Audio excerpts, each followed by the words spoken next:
Karen damaged outdoor theater seats, fined $120,000 and replaced them.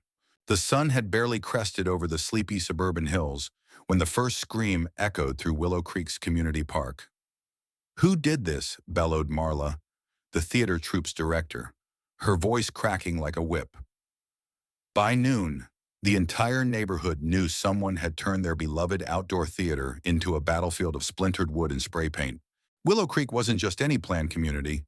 It was a haven of manicured lawns, white picket fences, and a shared pride in their open-air theater, where families gathered every summer for plays, concerts, and movie nights.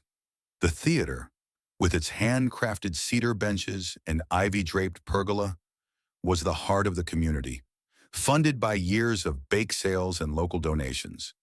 Marla, a wiry woman in her 50s with a penchant for organizing and an iron will, had spearheaded its construction a decade ago. For her, those seats weren't just wood, they were memories of kids laughing during The Wizard of Oz and couples holding hands under the stars. But now the benches were a wreck. Some were hacked with what looked like an axe, others defaced with neon green spray paint scrawling profanities. The pergola's posts were chipped, and the stage's backdrop was torn, flapping mournfully in the breeze. Marla stood amidst the wreckage, hands trembling as she clutched a splintered armrest. Neighbors gathered, whispering theories, their faces a mix of shock and outrage. Who would do this, and why? Enter Karen Whitaker, the neighborhood's self-appointed HOA enforcer. Karen, a tall woman with a perpetually pinched expression, was known for her relentless nitpicking fines for untrimmed hedges, complaints about unauthorized birdhouses, and a vendetta against anyone who dared park a pickup truck overnight. She'd moved to Willow Creek 2 years ago and made it her mission to elevate standards, as she put it. Most residents tolerated her, but few liked her. Karen wasn't at the park that morning, but her name was already on everyone's lips. She'd been vocal about hating the theater, calling it a noisy eyesore that lowered property values. By evening, the community center was packed for an emergency HOA meeting. Marla stood at the podium, her eyes blazing. "This wasn't an accident," she said, holding up a piece of wood with "Karen was here" scrawled in green paint. Gasps rippled through the crowd. "We've got security footage," she added, pointing to a grainy, still projected on the wall, a figure in a hoodie, spray can in hand, standing under the theater's floodlights at 2 a.m. The hoodie's distinctive red logo matched one Karen had worn to last month's potluck. Karen, seated in the front row, shot to her feet. "This is slander," she shrieked, her voice shrill enough to rattle the windows. "I'm being framed. I'd never touched that tacky theater." But her protests were drowned out by murmurs. The evidence wasn't airtight yet, but the community's patience with her was wearing thin. Marla, undeterred, announced a plan they'd hire a private investigator to dig deeper and repair the theater, no matter the cost. Karen stormed out, muttering about lawsuits. Over the next week, tension simmered.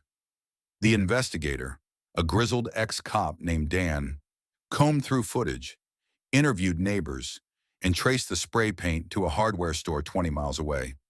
Karen, meanwhile, doubled down. She posted rants on the neighborhood's online forum, accusing Marla of a witch hunt and demanding the theater be torn down for safety violations. Her posts backfired, uniting residents who'd grown tired of her tyranny. Even Tom, the quiet widower who ran the community garden, spoke up. "She tried to fine me for planting sunflowers," he said at a coffee shop meetup, "said they were too tall. Maybe she's mad we all love the theater more than her rules." Then came the twist no one saw coming. At the next HOA meeting, Dan revealed a bombshell. The hardware store's security camera caught Karen buying the exact brand of neon green spray paint 2 days before the vandalism. But there was more, a second figure in the footage. A teenage boy, slipping Karen cash outside the store. Dan identified him as Ethan, the sullen 16-year-old son of Linda, a single mom who'd kept to herself since moving in last year. Whispers turned to gasps. Was Ethan involved, or was he Karen's pawn? Marla confronted Linda privately.